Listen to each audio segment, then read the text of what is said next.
There is no doubt that the US and Korea are very different.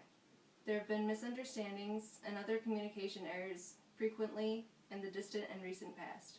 For example, according to IMMI.se, Caucasian Americans often mistake their Asian coworkers' reserved manner as lack of assertiveness. There are many reasons why we should try to overcome these differences. One being that, according to Leiden and Wasik, South Korea has been the fastest growing economy in the world.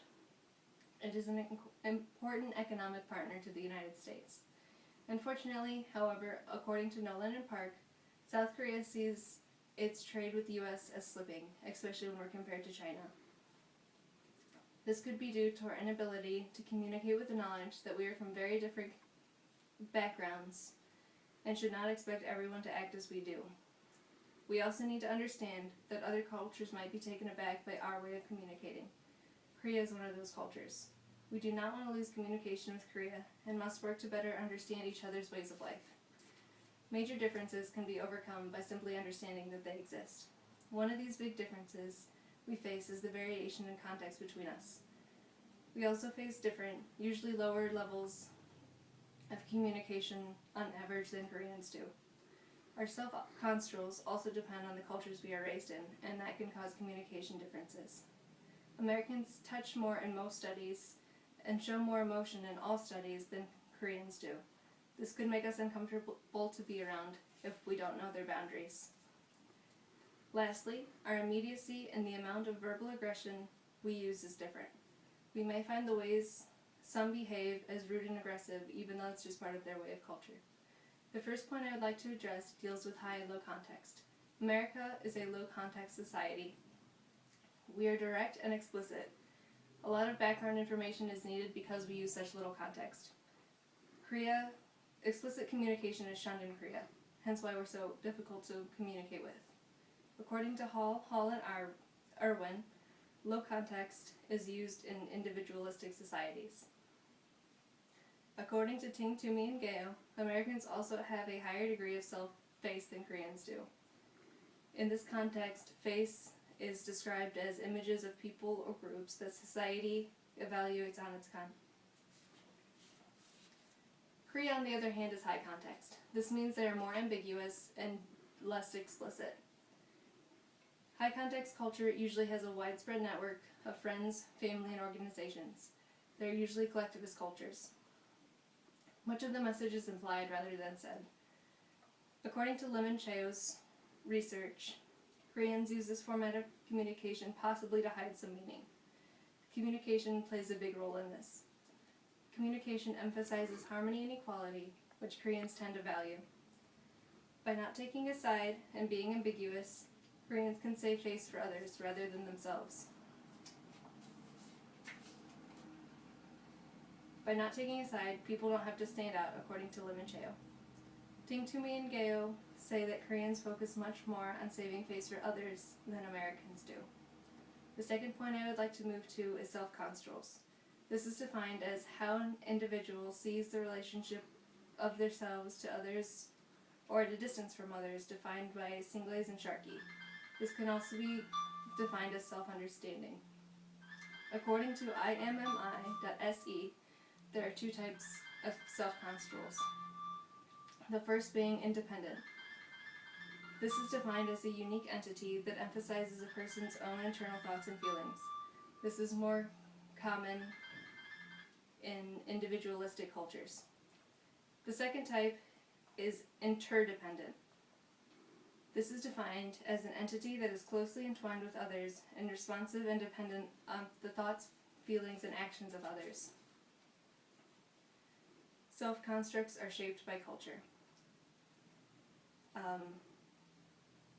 According to Kim and Totsky's research in 2007, it shows that the higher a person's independent self-construal, the less worried they are about communication.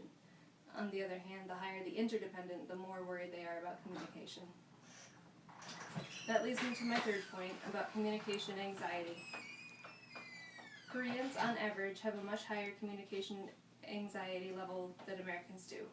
According to Clough, Koreans' Confucianist values underlie their communication. anxiety is higher because they are judged on what they say. Auntie, Hunter, Yuk, and Anne did a study and found that South Korean students reported much higher anxiety levels than American students did. When faced with intercultural problem situations, they were much more hesitant to communicate than American students were. Americans can communicate more easily because they can be direct and explicit and have much less to worry about. My fourth point I would like to make touches on PDA, public display of affection, and touch. According to Anderson and Leibowitz, communication positively correlates with touch avoidance. Hall did a study that rated societies on how much they avoided touch and found that both America and Korea were avoidant societies. That study was also done in 1978, and a more recent one was done by McDaniel and Anderson in 1998. Now, Americans are one of the most touchy societies, but Korea still stays in the least. According to Park, public displays of affection are very embarrassing to Korea. According to Kim, Korean couples avoid outward affection, especially in public. According to Park, Kim, Matsumoto, and Takayama, Koreans are the second best at controlling their facial expressions in the world. Americans are the least. The last point I would like to address is immediacy and verbal aggression. According to IMMI.se, immediacy means positive feelings and verbal aggression is negative feelings.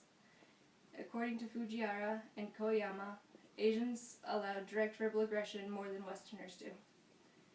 Infante and Wigley defined verbal aggression as a personality trait that predisposes persons to attack the self-concept of others instead of or in addition to their position. According to Merkin, hostility strategies are associated with uncertainty and avoidance, hence Korea's high amount of hostility strategies. The lower your uncertainty and avoidance, the less hostility strategies that will be created. Jenkins and Clough found that Americans were more argumentative and more assertive, but Park and Clough found that Koreans were more aggressive communicators. Korea has a need to be more indirect, but may resort to verbal aggression faster than Americans do. Though Koreans and Americans come from very different cultures, I believe we can still acquire the ability to communicate effectively. By understanding our differences, we can learn how to interact in a way that is not insulting to either party. Losing Korea as a trade partner would be very unfortunate, and that is exactly what is happening. By learning that our context is different, we can understand that perhaps Koreans are not trying to be ambiguous just to us, it's simply their way of communicating. We must understand that our self-images or constructs are also different. While we are more concerned with the individual, they are more concerned with the group. By knowing that Koreans may have more communication anxiety, we can try to be less abrasive and understand that they are probably nervous talking to us. We also need to understand that too much touching could make Koreans uncomfortable since they come from a society where very little touching is allowed. Last, Koreans may resort to verbal aggression faster than Americans do. By not being offended, we can overcome our differences and communicate effectively.